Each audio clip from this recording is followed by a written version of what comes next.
Hi, you're listening to Dusk to Dawn, reading horror and weird fiction.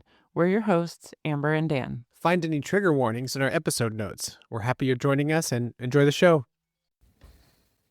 Ladies and gentlemen, welcome to the good, the great, the terrifyingly terrific Dusk to Dawn podcast, where we talk about horror and weird fiction. I'm feeling uppity today. How do you like that exciting intro? Beautiful. Uppity is more kind of like... I'm not uppity, I'm... Upbeat. Upbeat. I'm upbeat today. So, what are we upbeat about? Maeve Fly. Maeve Fly. This is a book that Amber has been excited for, I don't know, 6 months? Something like that.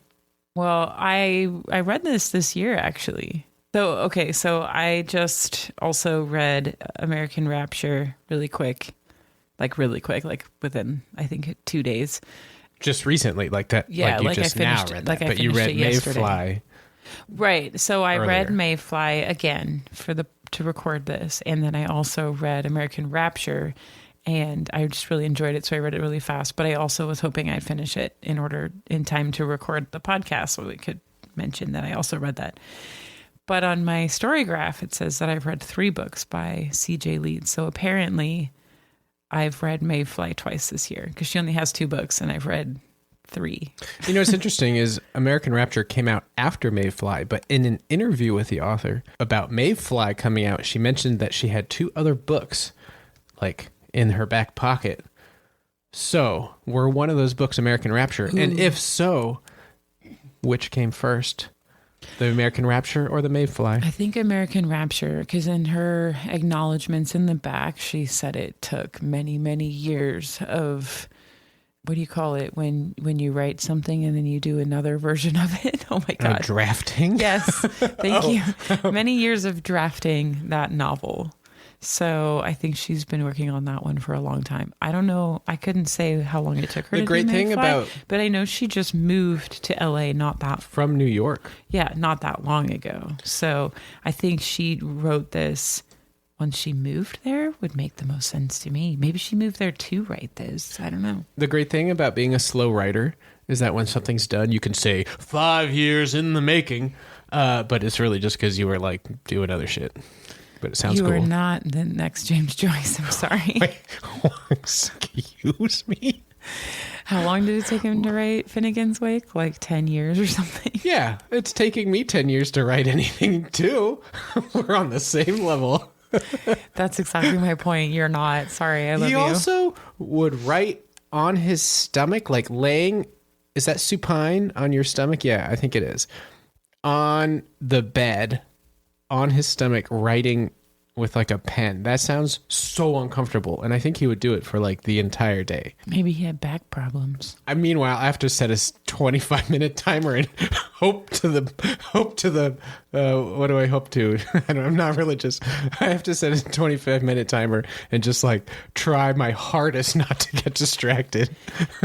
He also was like mostly blind. Yeah. So maybe that was a way for him to be super close. That's what I'm missing. I need to scoop out an eyeball. Yeah, let's do it. All right. Speaking of scooping out eyeballs, let's get to Maeve Fly. There's a great book about that. What is that?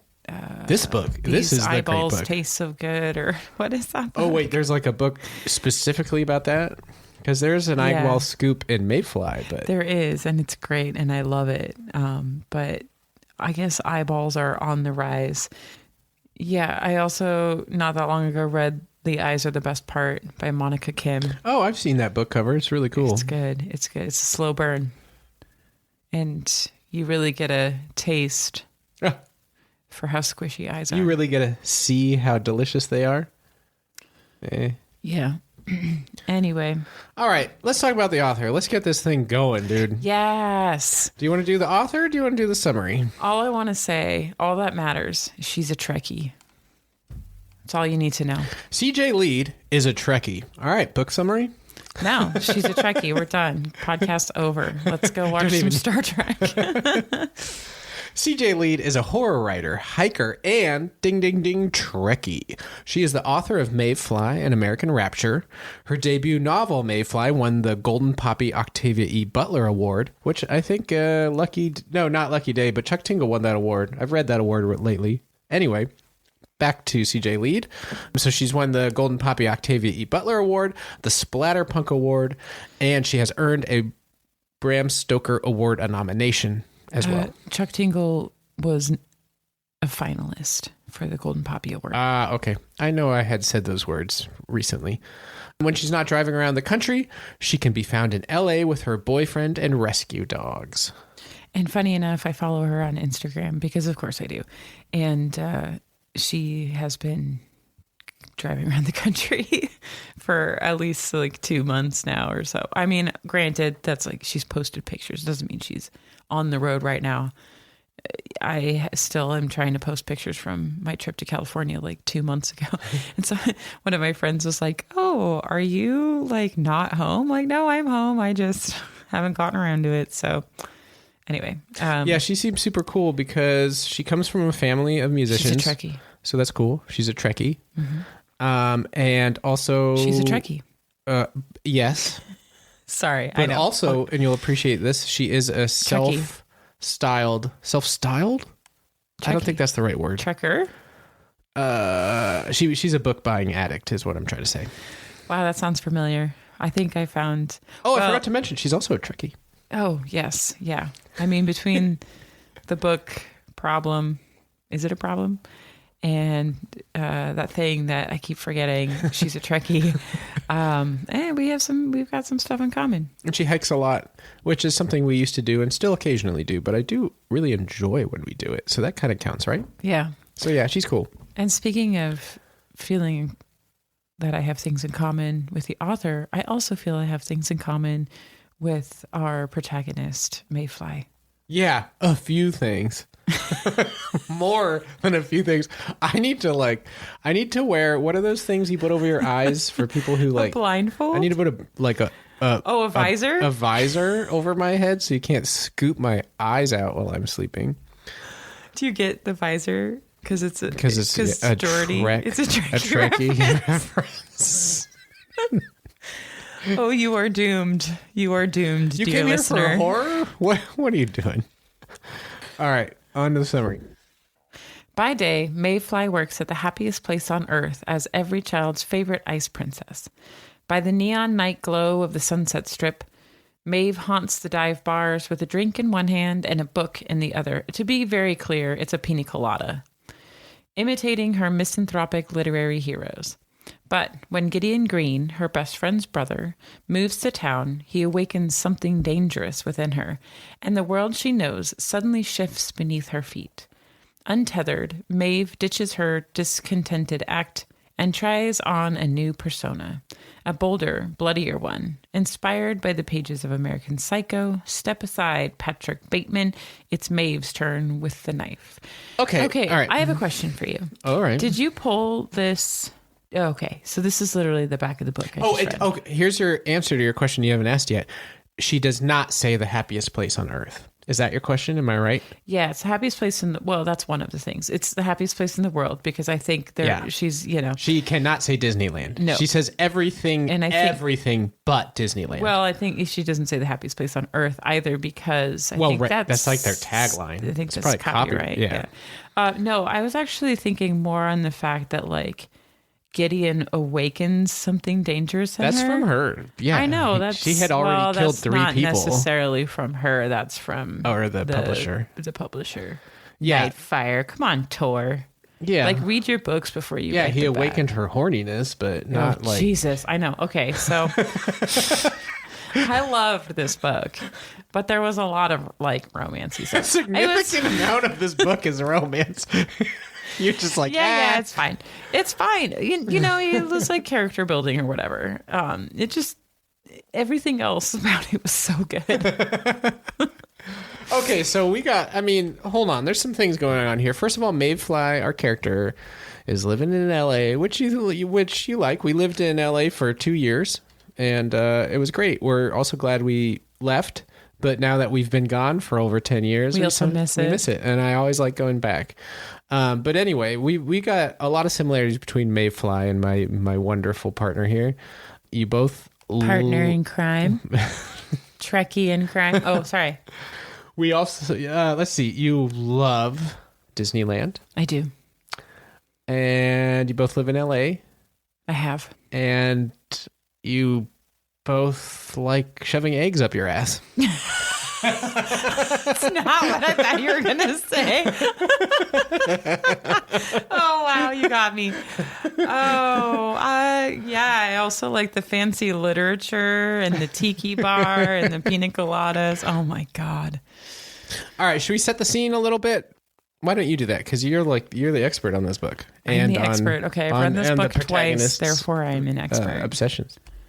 So you calling me obsessed with the book or just in general, like obsessive? Yeah, probably just in general is more accurate. Okay, so I'm setting the scene. Okay. So the book begins with Maeve and her best friend Kate snorting coke in the locker room at California Adventure. Dressed up as Elsa and Anna because they are Disney princesses. Now they never ever say the name Elsa or Anna. It's like the ice princess and her sister. I don't think you have to worry about like her getting copyright infringed. Like well, it's fine. It's part of the conversation of the book, right? Because as a reader, I know what she's doing and I understand it, but it also kind of affects. It's like, okay, you're playing like footsie with not saying Disneyland because she doesn't want to get sued, right? But it's also, okay, you're just like saying the thing without saying the thing. And it's like very obvious, which is fine. I'm just a curmudgeon. Okay, we need to have the conversation about what this book is doing in general.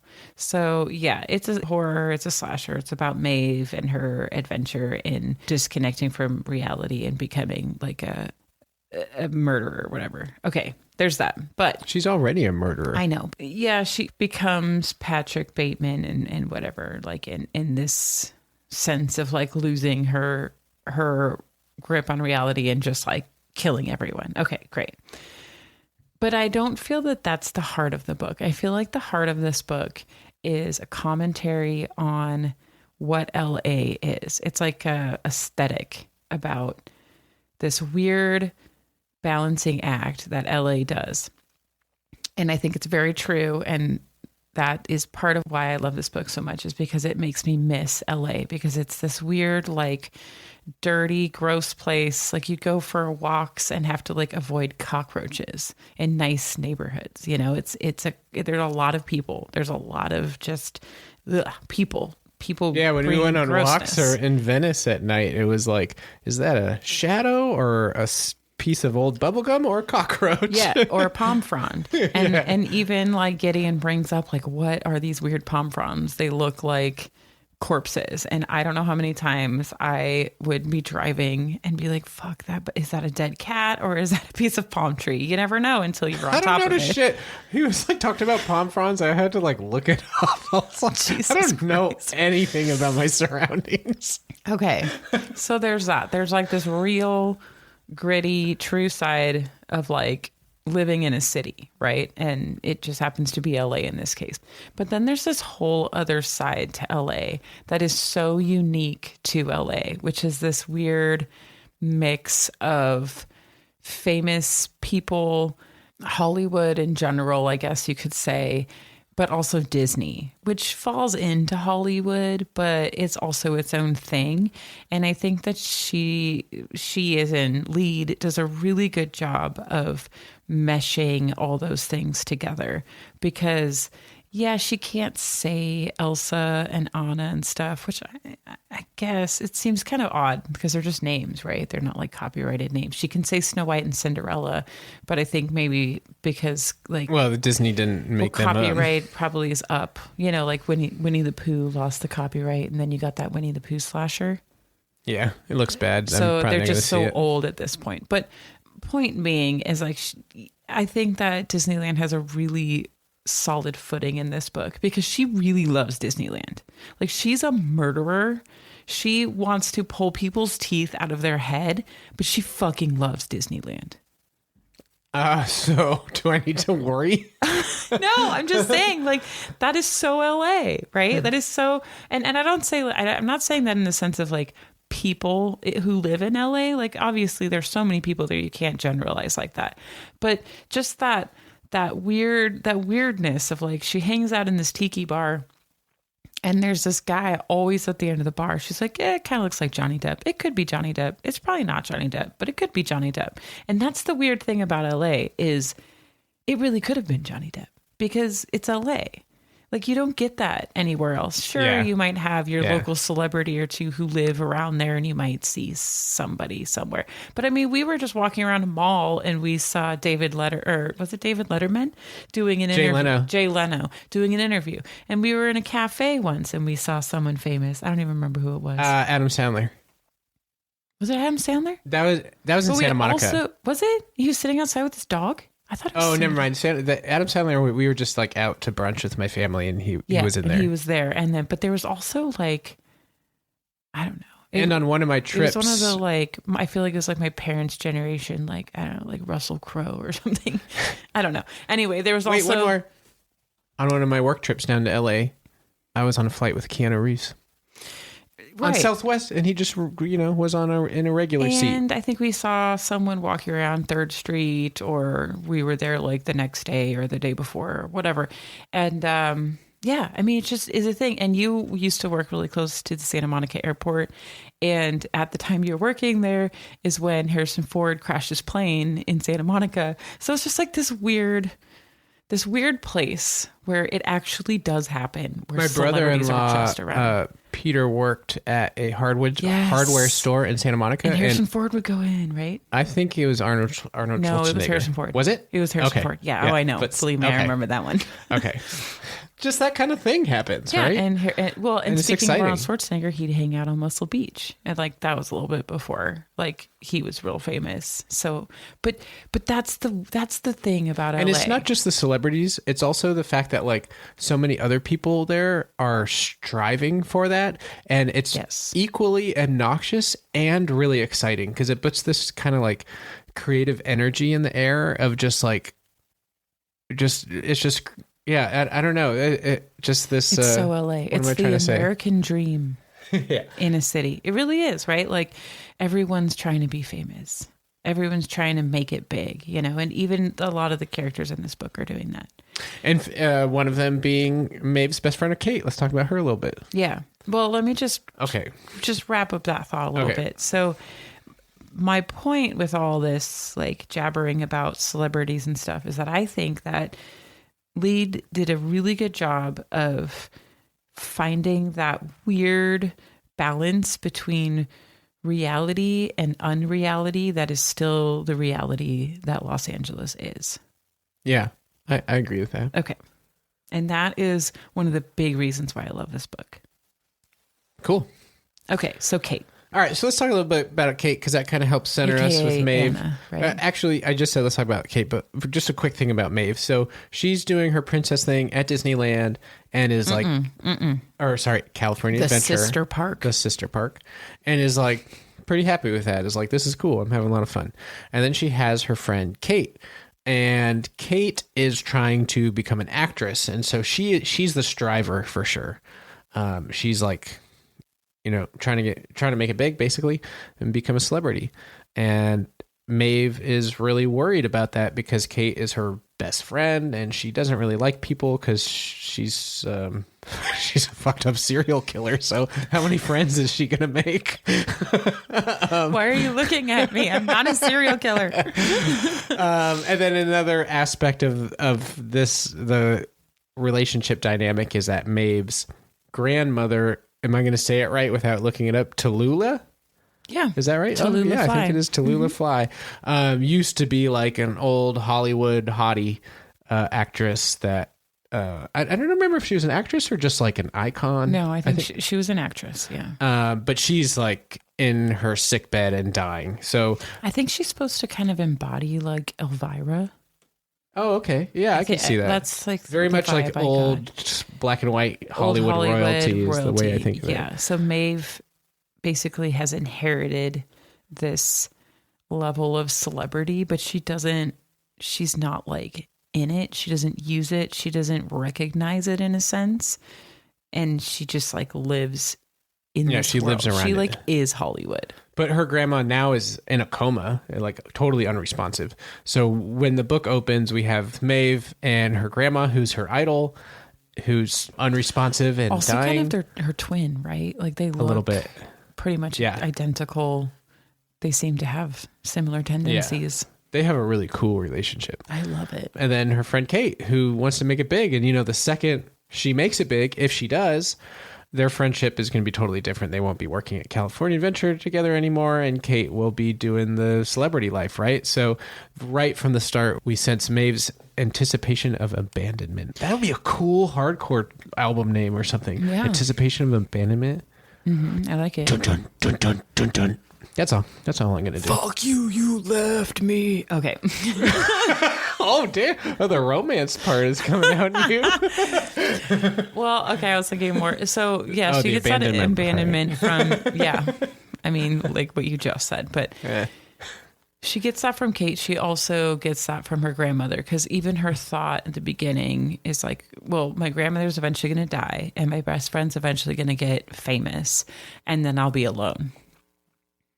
And that's her mindset already. So she's self-fulfilling prophecy. Who knows? I mean, probably. To an extent. I She mean, definitely doesn't make it better. No. So their day-to-day is essentially going to California Adventure and then going to the Sunset Strip and drinking. Yeah. Is what we see, at least in the novel. Yes. And since they're fictional characters, that's their whole life.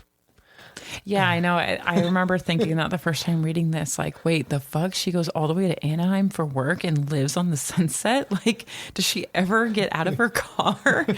Because it's like about an hour. I mean, it's only really like an hour from like downtown LA to Anaheim, but with parking and, you know, she's got to be there, at like 8 a.m. So she's like rush hour traffic. And anyway. And she is like, Maeve is so LA, at least the way that I read her, in terms of when we she embodies LA. She yes. totally embodies LA, because we 100%. get to the bar. You know, there's several bar scenes, but the first scene, she's like in there with her pina colada, drinking a book. Drinking a book. But wait a minute, you screwed that up. But also, like the tiki bar is like so it's the Tata Tiki Lounge, and this is her place. She doesn't go there with anyone. She only goes there by herself. I thought the first scene was meeting Gideon, though. Yeah, at the Babylon bar. Oh, different bar. Okay. The Tiki Lounge is her private place, and I only bring this up because I feel like it's important to like unraveling the story of Maeve and like what's going on in her mind. But the Tiki Lounge is her private place. Nobody, not even Gideon, goes there with her. I bet that's It's not uncommon. Her, the bartender, and the Johnny Depp look-alike, or Johnny Depp himself. That's it. That's the only people who are ever in that bar. She comes in, they play Halloween music, she drinks her pina coladas. The bartender turns on Halloween music because she shows up. Oh, yeah, there's another thing. Yeah. Okay, tell us about yourself. I mean, about the character Maeve Fly. She likes Billie Holiday and Halloween music. Punct. That's it. But it's done really well because, I mean, I'm not an aficionado of Halloween music, but there are several times where she brings up, you know, specific Halloween songs and gives a little bit of like who. Like Patrick Bateman. She pulls a Patrick Bateman and like dissects the songs and and like tells you all the history and stuff of it. I think that's like a homage direct to that. Okay, but yeah, it's done really well and it's clever and everyone like jokes, oh, Maeve sure does love Halloween, but I do too. So you know, like I have my like pumpkin jack-o'-lantern sweater that I'll wear in March, and that people you like, are wearing right now. Well, yeah, I am, but it's also October, so it makes sense. But like, I'll wear it in March, and people are like, "Oh, how cute, getting ready for Halloween," and I'm like, "Nope, just like this fucking sweater, but sure." You're so pleasant. So are they? Like, why True. the fuck would you comment on my clothing? If you don't have anything nice to say, fuck off. Anyway, so sorry, I completely interrupted your train of thought with going to the bar. Yeah, I don't know. I don't know why you fast forwarded it to the tiki bar. All I'm trying to say. So when she goes to the bar with her friends, she has her drink and has her book and like doesn't really want to socialize with anyone while still looking at everyone and judging them. So Yeah, so like, LA. Mm-hmm. So she fits perfectly within this. She's like annoyed that the people she's out with want to talk to her when she has her book. She's like, I'm trying to read. I can. I'm down with that. I like that. See, I would want to do the same you're thing. starting to find things too. Absolutely. You were just saying the other day you were happy I was playing my Rockabilly Halloween playlist, so you're not that far off. Yeah, if you want to be an outcast, read a book. I'm saying this because we went to a resort for their wedding. Yeah, and they had friends there and stuff. And like, if you're scrolling your phone, no one gives you shit. But if you pull a book out, you're ignoring everyone. Which, yeah, I was ignoring them because I was trying to read. But it was a holiday too. I know, but I mean, no one really had a problem with it. I think we were probably projecting quite a bit. Awkward. We're very awkward. We didn't really know anyone except for the people getting married, which was totally fine. It was a lot of fun. We got along with everyone, but we also, like, I was in the middle of reading Ovid's Metamorphoses for an English class, and I was like, I actually have to read this. They're like, you pretentious bitch. Yeah, I know, this big monstrosity, and I'm like, plus I just kind of want to sit under a cabana with like endless pina coladas, slushies, and just drink and read, because I paid to come out to Aruba, man. I want to enjoy it, right? Yeah, sitting around shooting the shit with people is not your is fine for a little bit. Yeah, and also it's cool. They go to speaking of the bars, they go to the Viper Room. Yeah, that's a famous bar. Yeah, it is a famous bar on Sunset that Johnny Depp actually co-owned starting from 1993 until 2004, and yeah, it was like the celebrity. What's the place in New York? There was that club 80 something, or there's some place in New York. I think that was like the place to be in the 80s. And then I think the Viper Room was the place if you're talking about punk 90s. Rock, it was CBGB's, but you're probably not. No, it was like Club 97. It was like some number thing. I don't know. And it's funny too that it was co-owned by Johnny Depp, but then she always sees Johnny Depp at the tiki bar. Well, yeah, looks like him, but it's not him, but it might be him. But who she really gets the hot for is Gideon. Yes, Gideon. He's a vibe. Gideon is a tall, hot iron rot. How do you say iron rot? Iron rot? Is that right? I was thinking ironclad. No, how do you say like muscular? Okay, he's muscular. A tall, hot, muscular, straight out of a Safeway romance novel. Yeah, hockey player. But I do like him. He's a hockey player. Yeah, he's a hockey player, and he's also Kate's brother. Yeah, he's got some sass. Like, he isn't just... Yeah, he's got a good personality. It's just the descriptions of his body. Maeve will be like, I don't like anybody, but Gideon's hot six-pack gets me horny. Yeah, it's a little Chuck Tingly, huh? It's a little. Get a little tingler in there. What I like about Gideon is that he voices the outsider's perspective of Hollywood, right? Like, Maeve is coming from outside, but she just fits into the vibe of LA, and especially Hollywood, Sunset, it's like putting a hand in a glove. Like, it just fits. She just fits perfectly. She loves it. There's no weirdness. And Gideon comes in and is like, what the fuck is this place? And she's like so offended, and he like quips at her. Like, he's the perfect counterbalance, which is fitting. It works for the character arc for sure. Yeah, I think that's also a little bit of self-referential callback. I was reading an interview with CJ Leede, and she was saying that when her and her boyfriend moved to LA from New York, they very much had some of those like stereotypical expectations where they're like, people just read. If they read at all, it's People Magazine or a beach read or something. Scripts. Yeah, or scripts. And like, that's it. There's no interest in reading or There's like no culture. Yeah, there's no culture here. And she was meanwhile, the rest of the world's pulling culture from LA. Yeah. Yeah. And then she's like, oh, actually, there's like an enormous library system, a ton of literary festivals in real life for the author. And she's like, oh, I was totally wrong. I totally was one of those like snobs coming from New York of all places being like, oh, we are the center of culture. LA's got nothing on us. And then just finding out that how wrong that is. So I think Gideon is a little bit of that. Yeah, she's kind of playing with the stereotypes that she held when she first moved to LA. And he comes to that realization too. At the end, he's like, I actually like it here. 2 points to what you just said. One, New York is basically the same thing as LA. It's just books instead of films. Right? And everything else is different. It's just culture, like I just mean like the media culture. The content is the same, but the context, like all the big publishers are in New York, all the big film studios, and like of course there's a huge amount of differences. It's just funny. Those are the two big media things that we consume, right? Yeah. So, and then the second point to that. One of the things I miss the most about LA is that there is something for everyone.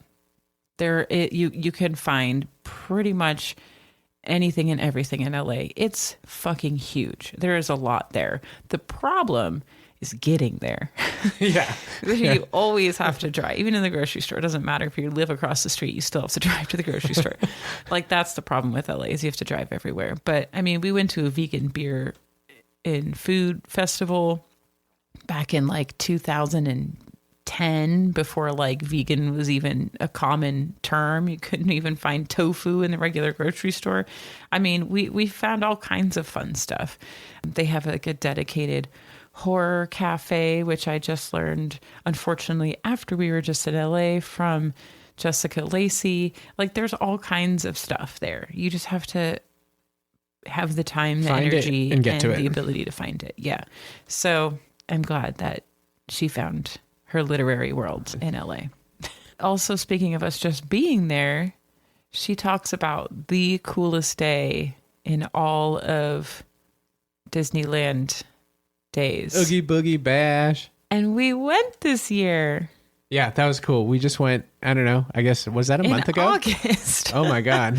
Yeah, we went to the Oogie Boogie Bash. So it was really fun to reread this and be like, I was there. I know exactly what she's talking about. I think she's like, it's hosted by like a monster in a burlap sack or something. Yeah, like that. Big burly burlap sack dude and they hand out candy and stuff. And that's true. It's all true. That actually brings me to a quote that I wanted to bring up about her comparison of the park and like reality, because I feel like that actually works really well.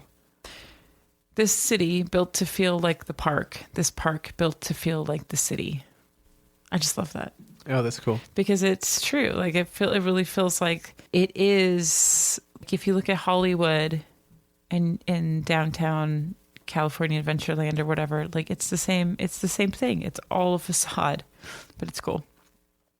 It's a facade, and you know it's a facade, but you don't care because it's so fun.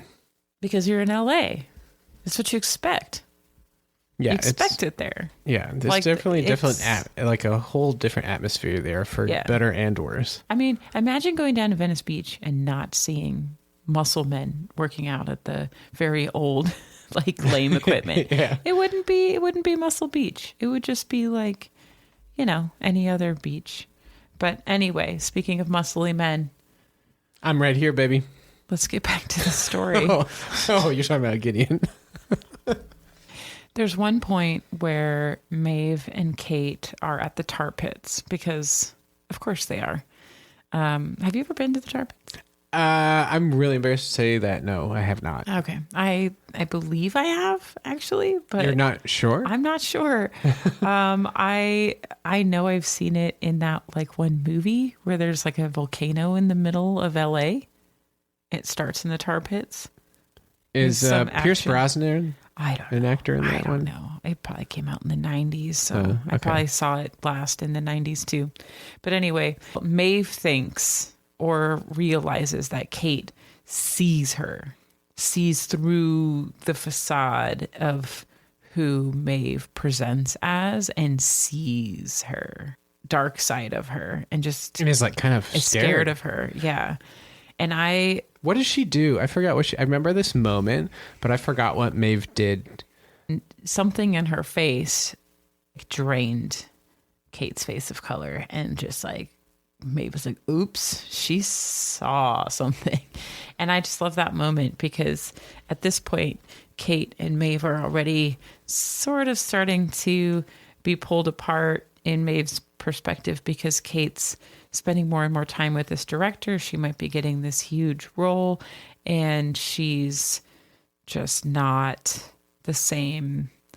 Yeah, and Kate wants it bad. She's in a pretty abusive relationship with this director. He roughs her up, and I mean, it's obvious this is part of what she's trying to do out of her desperation to become a celebrity. Think Harvey Weinstein. Yeah, like, you know, yeah. I mean, just a creepy dude. Like, and we see just a little bit of him. We won't go into what happens with him, but it's pretty good. Kate is taking the riskier path, I guess. The quicker path. The quicker, riskier path by dating a famous director who has his way with her. But if that means that it leads to a part for her, she's willing to go there. Well, and that's a lot of that came up during the Me Too movement, right? With Harvey Weinstein and just in general. It's a thing. It's a legitimate thing. So Maeve is fair to worry about Kate, and Kate also knows that this is the way to success. It becomes problematic, mostly for Maeve, I think. I think Kate's willing to, quote unquote, pay the price. Yeah, I think so. Which just, again, shows this ugly side that I think is done so well in this book. There are these gross people, and Maeve doesn't put up with that shit. She is a gross person because she's a murderer, but she's also, in a sense, like taking care of her city. She won't put up with that shit. She unravels, but she's not trying to be something else than what she is. If anything, she's trying to, like, you know, they bring up the wolf imagery, like hold back the wolf. But the one un-LA thing about her is she's not like trying to become something that she's not, I guess, which maybe helps center her around these other people who are striving for things. Yeah, but it also pisses Kate off because at one point Kate's like, fuck you, you have all these connections through Tallulah and you never once helped me.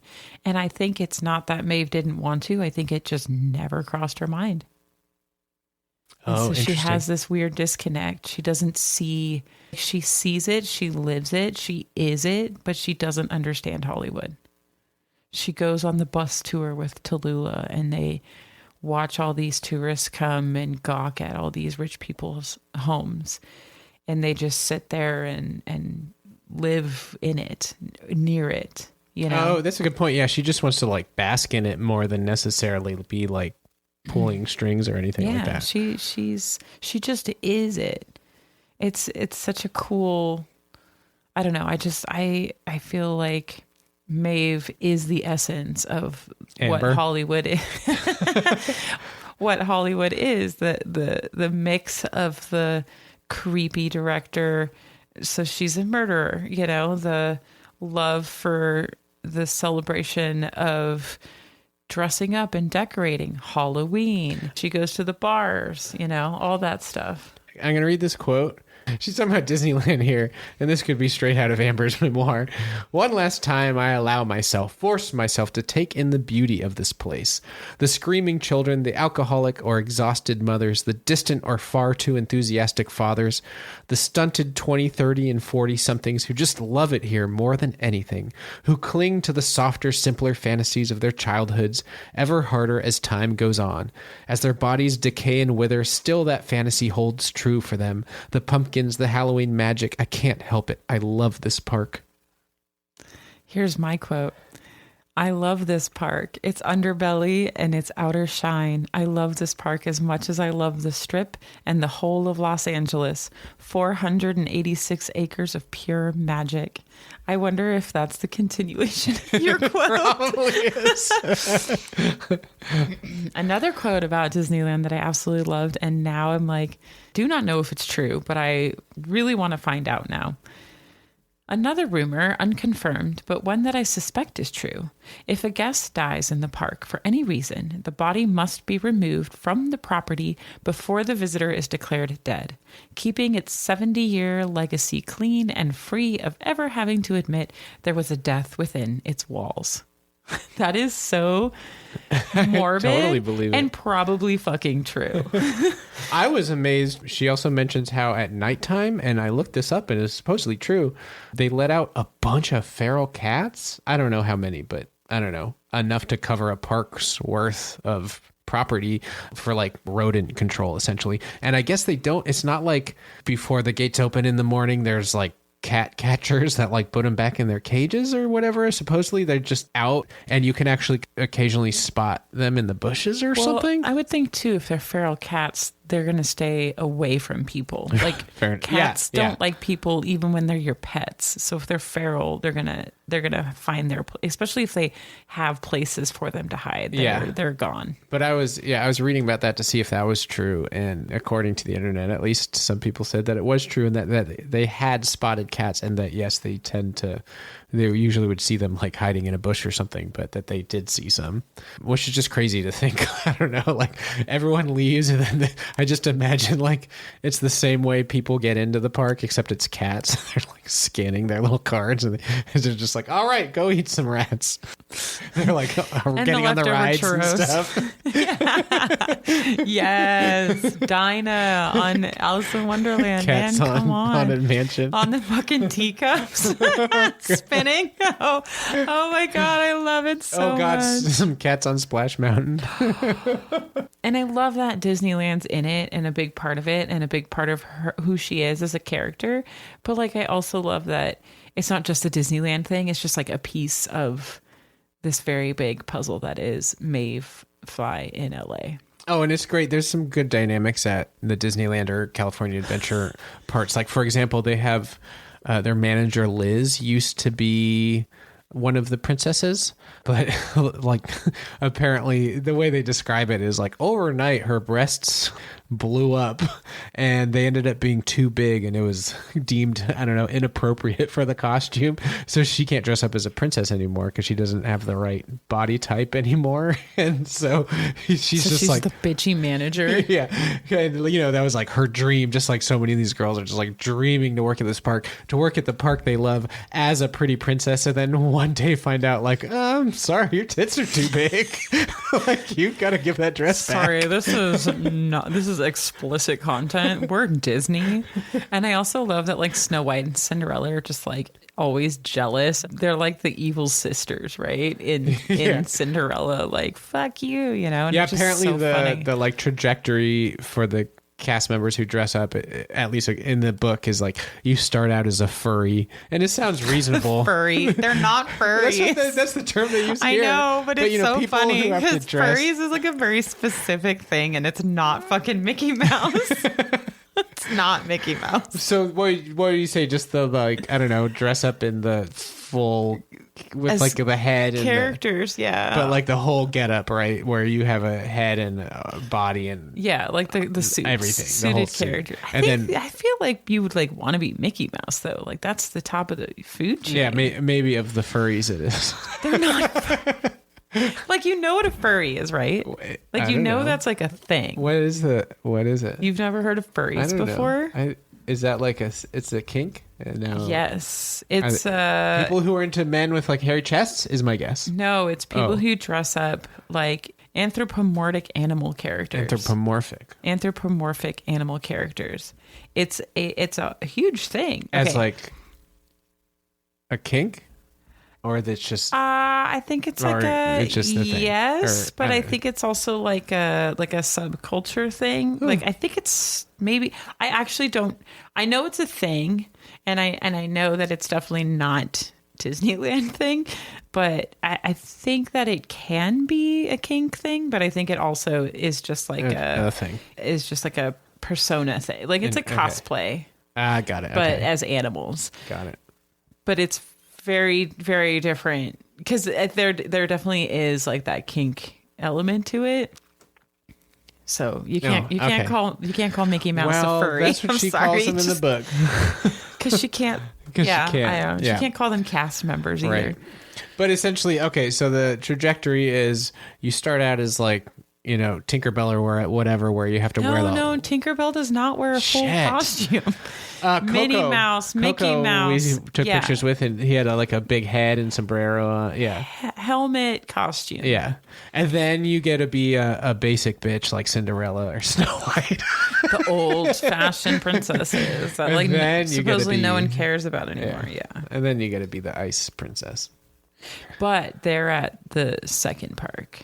Like they're not at the top of the food chain.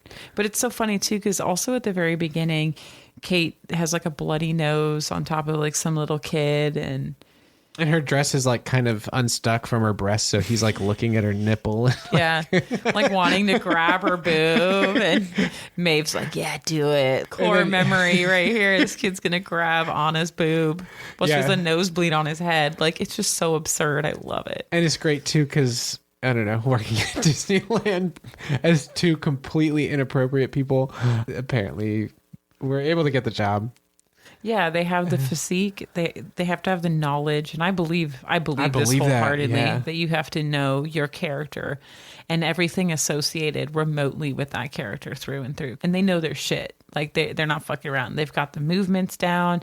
You can like ask them pretty much anything, and they will know what you're talking about. It's impressive. Yeah, in the book, at least she was saying like the requirement is to watch. It's like all the movies, and then plus the movies that with your character just like over and over and over, so you know everything. Yeah, well, you have to get the movements right. Like these kids notoriously watch things on repeat, and like you have to be convincing. Gotta fool the kids. They're like the lie detector test. It's like fucking Santa Claus, man. Like if you got Santa Claus with like a mustache and no beard, and he's like mumbling about Easter, like the kid's gonna be like, that's not fucking Santa Claus. And like that's the thing with Disneyland, it's the magic. Like it's different magic. It's like a nostalgic thing for adults, but for kids it's that magic.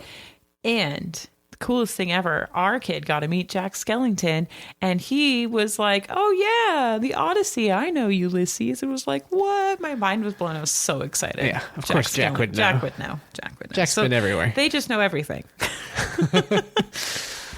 Let's talk about some of the killing, because we've covered the LA, we've covered Disneyland. Let's get to the murder. You know, I want to talk about the Tiki Room. I want to circle back to the Tiki Room because... Wait. Oh, we can go there now. And I think this is part of it, right? So she goes... Not the like parrots from all the countries Tiki Room. Not Disneyland Tiki Room. The Tiki Room, the Tata's Tiki Room, Tiki Lounge, I should say. Tata's Tiki Lounge on the Sunset Strip. So this is a bar that Maeve goes to by herself. It's like every Tuesday, Thursday. It's like clockwork. She goes at her normal allotted time. She gets her pina coladas. She sits and reads a book. They play Halloween music. Johnny Depp's drunk at the end of the bar with his very expensive bottle of wine. It's always the same wine. Everything's always the same. Everything is in its place. Do you think it's a real place? The Tiki Lounge? Yeah. That she's talking about? Yeah. I mean... I don't think it's a real place. I'm going to say no. I don't think it's a real place. So she starts finding these like voodoo dolls, right? Or I don't know. I don't want to call them voodoo dolls. They're not like just creepy dolls. They're just little, like parsed together things with human hair on them. I think the first one was like a baby doll's body with an alligator head. Yeah, but with human hair attached, right? Yeah, like I think the head was like tied on with like human hair. There's like a note in it. So she found that one, and then later she finds one in the Tiki Room, and she's like, how could someone know? And like, and these things like really stick with her because they're so weird, and she finds them, and she doesn't take them or anything. She puts the first one back and is just and then thinks about it constantly later. Like, what is this? Like, and it's like and she views it as a invasion of her city. Like something is coming in and fucking around. Like it shouldn't be there. Yeah. Like it's wrong and it shouldn't be there, and it totally fucks with her head. And she really loses it when it's in the tiki lounge. But so, and I wanted to bring that up because she, you know, pulls teeth and puts them in the tooth jar. But this is like her perfect place. And at some point when she's really losing her stuff and she's really getting deep into like killing people almost indiscriminately, like for the band is where I'm going. She goes there at a different time. Everything's kind of still the same, but like Johnny Depp doesn't have his wine, and it's like, oh, you're still here. Everything's the same, but it's also not. And it's almost as if like she's going into her mind palace or something, and like the rooms are out of place. Oh, because this is such like an interesting place for her. It's like her mind space. Yeah, and she like goes there to calm down.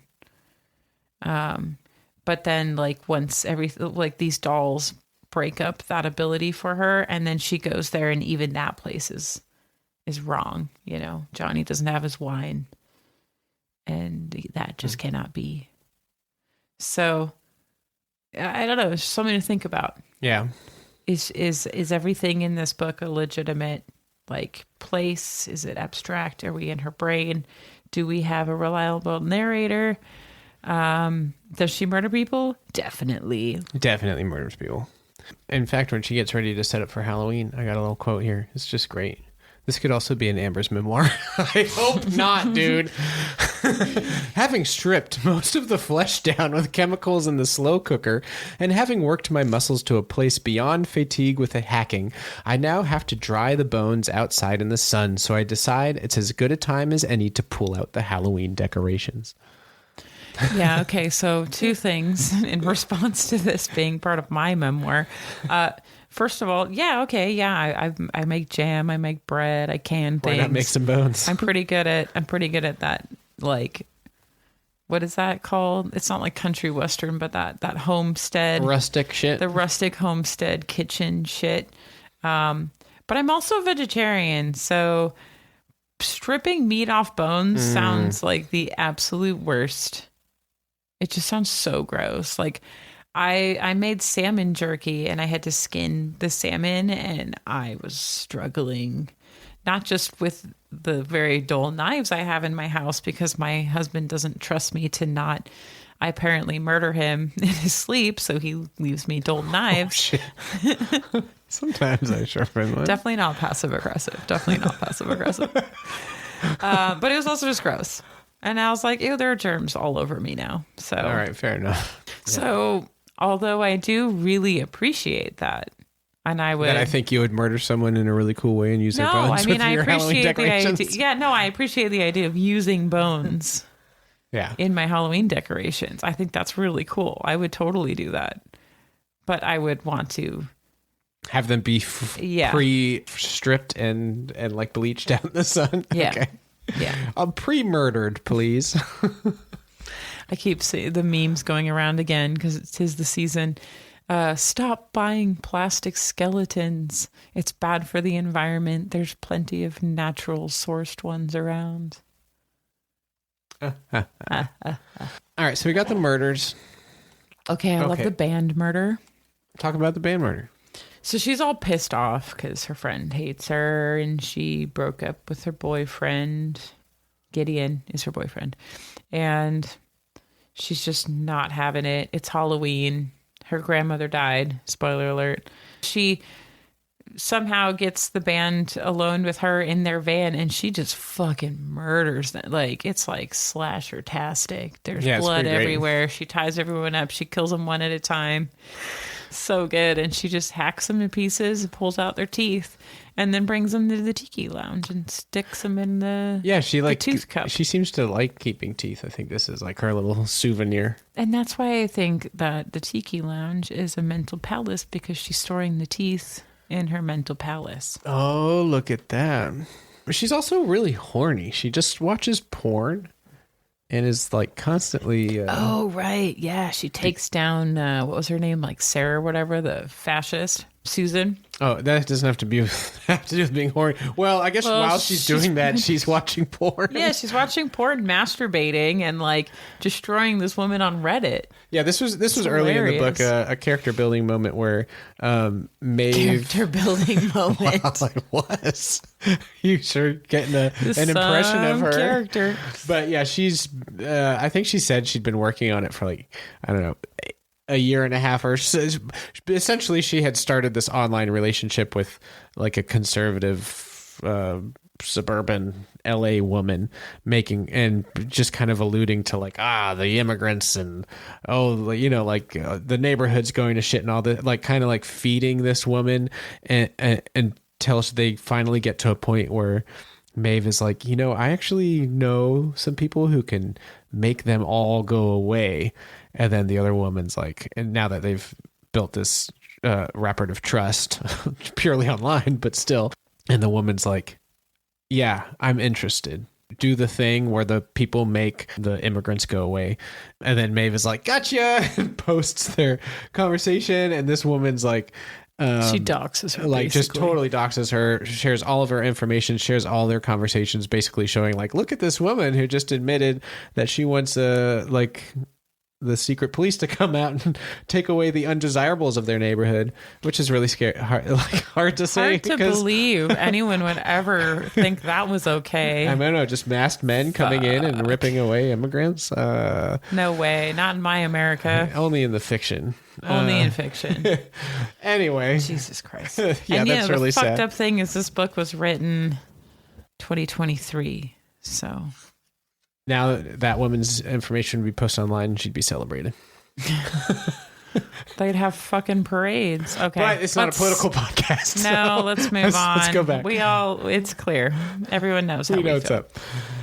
I like the whole monkey and the wolf in Maeve's head. So she splits. She sees herself as a wolf, right? She's a predator, a wolf in sheep's clothing.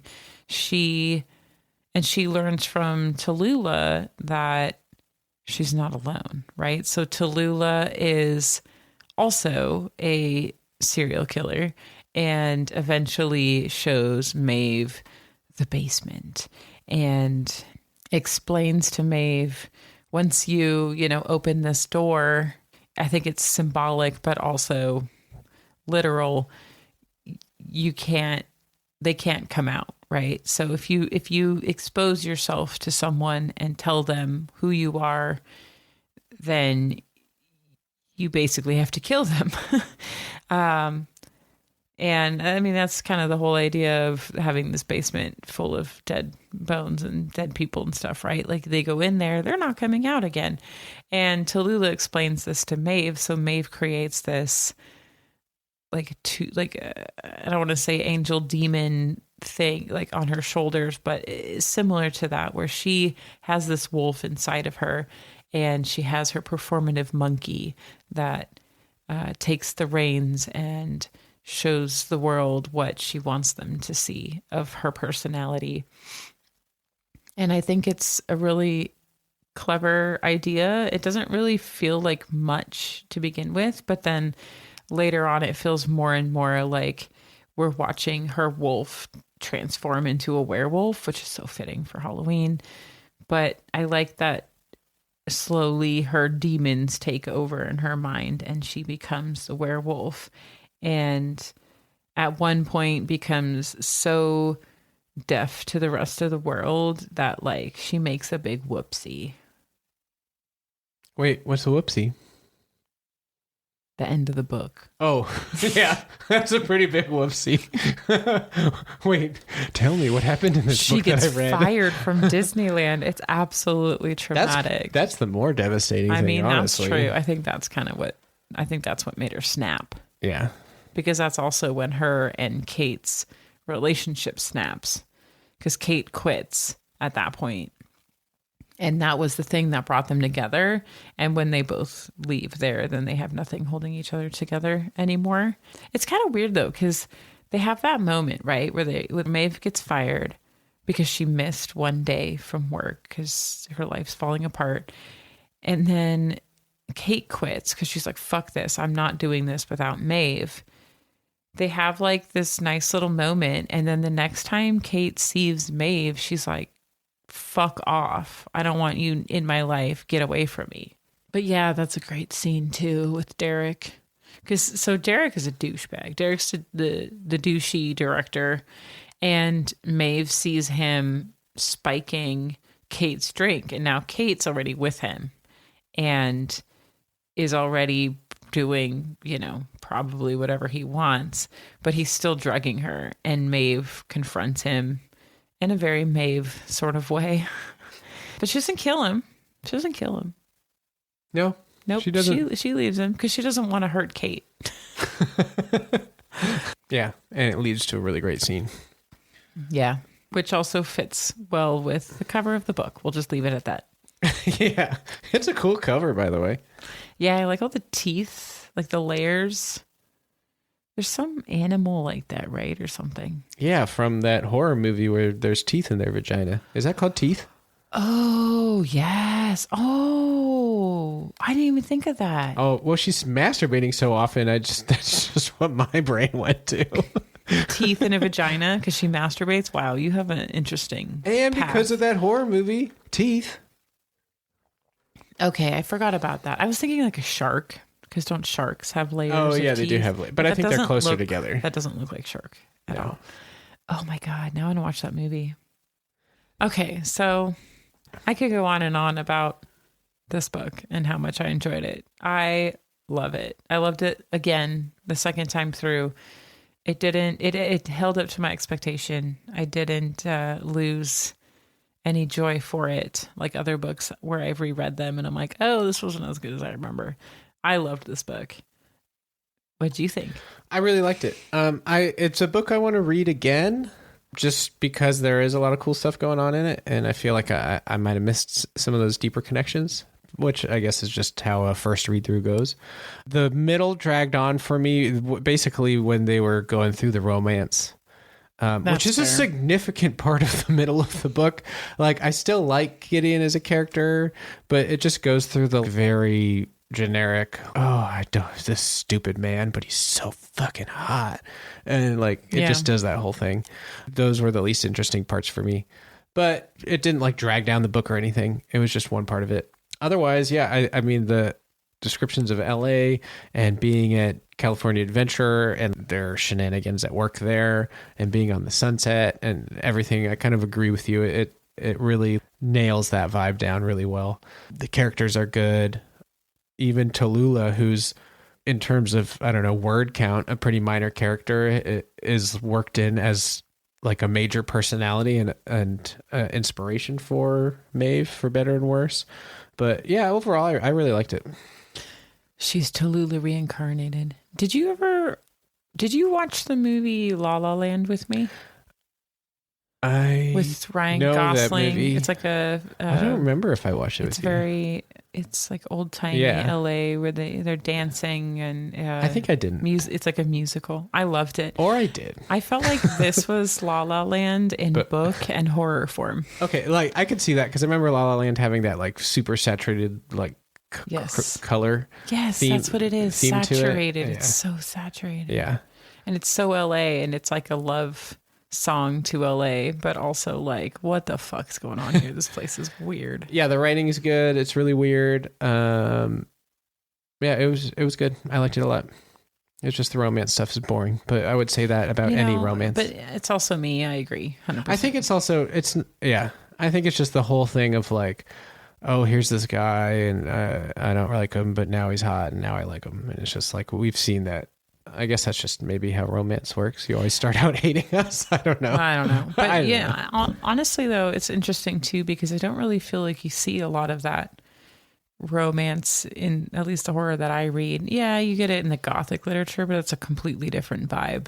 That's like more pining and that's darker. And when you're reading Gothic literature, that's like expected, right? That's one of the tropes. Yeah. But not in this kind of horror. So I kind of enjoyed it for that aspect of it. But yeah, it definitely dragged on that. So I'm so glad we read this. Yeah, it's fun. This is the reason why we have this podcast. I wanted you to read this book. Especially after having just gone to Disneyland and doing the Oogie Boogie Bash. So that was cool. Wow, it's almost like I planned all of that. It's almost like you planned it out on a spreadsheet. And I planned when we'd read this book. I'm just along for the ride, guys. I wanted to bring it along just in case we were able to get a signing with Elsa. I thought it would be really great if I could get her to sign this book for me. And then I was like, that's... You get her fired. Well, yeah. Also, I was like, I'd have to carry it around. And that's just kind of that's just a little weird. I bet one of their handlers would have just like taken that right away and just been like shutting that down. Like, no, I would they have signed loved to see her reaction though, because you know that like somebody in those women's circles who like, you know, the women who actually are these princesses, somebody in their circle had to have said, you have to read this book. Oh, yeah. Right? Or at least explained it to them. Yeah. So I feel like it would be on their radar. So I would love to have seen their reaction too. But I just don't have it in me. Yeah. Well, what have you been reading? Well, what have you been reading? Oh, okay. So I'm going to go first, and then you're just going to like bury me in humiliation. I was hoping you would go How about first. a gaze? I'll bury you in gaze. All right. That's her way of saying that I read the book Bury Your Gaze. I read another Tingler by Chuck Tingle. I read Bury Your Gaze because we just did Lucky Day, but just the title Bury Your Gaze is just like so cool. I was like, I got to read this book. So I read that. Great cover. Also Hollywood horror. The cover, I can't think of off the top of my head. It's pink and there's a big axe. Oh, that's right. No, it's a sledgehammer. Oh, I thought it was an axe. No, it's a sledgehammer. Oh, shit. Because wow. it's the one of the guys, the actor's sledgehammer at the end of the book. That's so weird. My brain decided it was an axe, and it's an axe. And it was good. The book is about a screenwriter who has a successful TV show that's been going on for a while. I think it's called The Travelers. And two of the characters are two women who have an implicit relationship going on, you know, just teased at, but not really ever brought out in the open. And then the showrunners call him in and they're like, yeah, we want you to kill your gay characters. And he talks about how that is a big trope against queer characters in horror, or he just mentions in film in general. Yeah, just like a Hollywood trope of like the gay characters have to be a tragedy or they have to die or whatever. They can't just like live their lives and be happy. So that's kind of the premise of it, is like, hey, you need to kill these gay characters because we're done with them. And he doesn't want to do that. And then he ends up being hunted down by like different monsters and creatures that he's written about over his career. And it was fun. Again, similar to Lucky Day, I like the concept and the themes more than the actual execution of it. I still did enjoy it, but there was a lot within that premise that I wanted to see that I didn't end up seeing, but I still enjoyed it. I would recommend it. Nice. Yeah, that was it. I just read that book. So, well, and you read this book. Yeah. Oh, yes, and this book. And you've been reading short stories at bed. True. Yeah. The problem is at bedtime. So kind of what I do is I always read in bed, but I will not read a podcast book because when I read at night, you know, I get sleepy and I like my memory of whatever I read the night before is like very slim. So I usually just pick up a short story and read through it or part of it because it, you know, whatever, if I forget it, but it also makes it hard to talk about what I'm reading because I don't remember. Dude, I struggle with remembering anything, even when I'm wide awake, drinking coffee, like actively drinking coffee. And I'm like, what am I doing? So I understand that. So what have you been reading? So I've read a number of books. I tend to do that. I read a short one, Goddess of Filth by V. Castro. That was like a witchy story where a group of girls are get together and they just happen to have a seance for the fun of it, and one of them ends up getting possessed. And it's a really good story. It takes place, I believe, in Mexico City. It was a quick read. It's been on my TBR forever, and I finally just read it in between two other books, and I loved it. I thought it was really a fun read. I would recommend it, especially if you want a quick fix, a quick Quick Witch Fix. Ooh, say that 3 times fast. I also finished Backyard Starship by J.N. Chaney, which my dad suggested to me. I think I mentioned this before. It's science fiction. It's not horror at all. It's like quirky, funny, quick-witted. Kind of reminded me of Jim Butcher books, but it was a fun read. It's like a guy inherits his grandpa's house, and there's a spaceship in the barn, and he ends up becoming like a space police, basically. And they explain away all the, how he learns how to do all this stuff. And it's cute. It was a fun read. I think my dad's on like book 7 or something. It's kind of crazy, but that's my dad, science fiction nerd. It's how I got into Star Trek. No, you haven't said that in a while. I know, it's been like a whole podcast. It's amazing. I also got my hands on the arc for The Mean Ones, which is by Tatiana Scholte-Bonne. As we may remember, we did Such Lovely Skin, which we talked about last season. That was a YA novel. The Mean Ones is a adult horror novel, also very good. I related with the character a lot as a curly-haired girl. Fun one. I enjoyed it. I would recommend it. I actually think at this point it is out, but when I read it, it was still in ARC form. And I read in like a day and a half, I read American Rapture, which is CJ Leeds' second book. And it's funny because when I saw this, when it first came out, I looked at it, I read the back matter, and I was like, nah, this is not for me. I don't want to read this, because it's like a coming of age Catholic girl is stuck in a world where everyone's all of a sudden really horny. And I'm like, oh my God, this sounds absolutely horrible. But it was actually really, really good. And it was more of like a post-apocalyptic zombie-esque end of the world story. There's definitely a lot of sexual tension, but there's a really good commentary on religion and on youth and being a woman and being a young woman and dealing with relationships. There is some animal death in that, so if that is a thing that you can't handle, don't read that book. But it is very, very well done. I guess I am just a CJ Lead fangirl because I devoured both of her books very quickly. So where's that third one in her pocket? Let's go. Get it out there.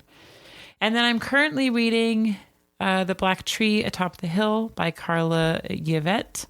And I'm listening to Edenville by Sam Rebelein. Rebelein? I'm not sure how to say that. Sam Rebelein, which I have had on my TBR forever. It's like a big sunflower on the cover. So I just started both those, so I can't really tell you what they're about. But I'm enjoying them, and I've been reading a lot, and I love it. More. Let's go read right now. Yes. More books. Great. Let's do it. Okay. All right. Thanks for listening. The season. It's spooky season. Let's get to the spooky books. Let's go. Oh, what's up next? Oh, right. Up next, we are reading The Autumn Springs Retirement Home Massacre by Philip Fracassi. We're following that up with Frankenstein by Mary Shelley and North American Lake Monsters by Nathan Balligrund. So very, very excited for I'm excited for that. For those. Yeah, that's your pick. We're finally getting to some of your picks. It's about you can time. tell because they're short stories. And weird fiction. Yeah. All right. Well, thanks for listening. And as always, follow us on Dust to Dawn podcast on Instagram and listen to us. Like and subscribe, guys. All that stuff. Yeah. Thanks. See you next time. Well, if you've made it this far, then we didn't scare you off. Thanks for listening to Dust to Dawn, reading horror and weird fiction. Please rate our podcast, and if you like, follow us on Instagram at Dusk to Dawn Podcast, which is also our Gmail address. Tell us what you liked or didn't like about the show, and let us know if you have any book suggestions. See you next time. Bye.